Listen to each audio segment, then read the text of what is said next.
আসসালামু আলাইকুম।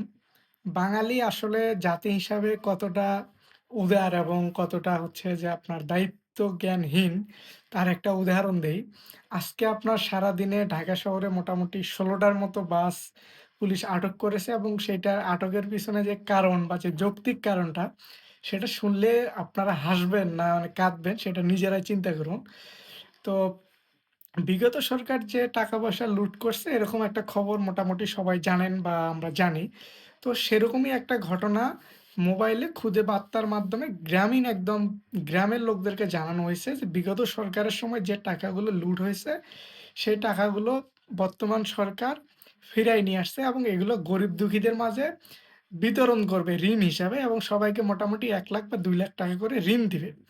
এই কথা শোনার পরে তাদেরকে একটা নির্দিষ্ট তারিখ উল্লেখ করা হয়েছে যে ২৫ তারিখে সোহরাওয়ার্দী উদ্যানে আপনার উপস্থিত হতে হবে তাহলেই ঋণ পাবেন। এই কথা শুনে গ্রামের অনেক লোকজন একদম হাইস, বাস সবকিছু ভাড়া করে ঢাকাতে আসতেছে। তো আসার পথে পুলিশ জিজ্ঞাসা করলে তারা বলে আমাদেরকে ঋণ দিবে বলছে এজন্য আমরা ঢাকাতে এসেছি। কিন্তু বাস্তব ঘটনা হচ্ছে যে তাদেরকে আসলে ঋণ না, এখানে ঢাকা শহরে সোহ্রাওয়ার্দী উদ্যানে একটা সমাবেশ আছে। সেই সমাবেশে অ্যাটেন্ড করানোর জন্য তাদেরকে এরকম বুদ্ধি করে মানে একরকম ধান্দা করে তাদেরকে নিয়ে আসা হয়েছে। আসলে তারা গ্রামীণ মানে একদম দরিদ্র লোকজন তারা এরকম বোঝে না এই বিষয়গুলো।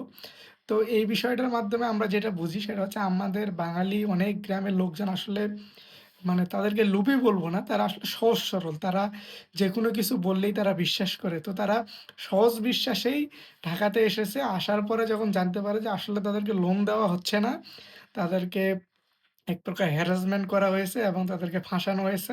তখন তারা অনুতপ্ত বা অনেকেই হচ্ছে যে আবার এসেছে যে যদি সমাবেশে যাই ৳২, ৪, ৳৫০০ পাই সেটাও আমার লাভ। এরকমই। তো এই বিষয়টা আসলে সকাল থেকে আজকে অনেকগুলো নিউজ চ্যানেলেই দেখলাম বা নিউজ দেখলাম। তো দেখার পরে চিন্তা করলাম যে বিষয়টা নিয়ে একটা ভিডিও বানাই। কারণ আমার নিজের কাছে খুব মজা লাগলো বিষয়টা দেখার পরে। আসলেই আমরা বাঙালি খুব উদার মনের মানুষ।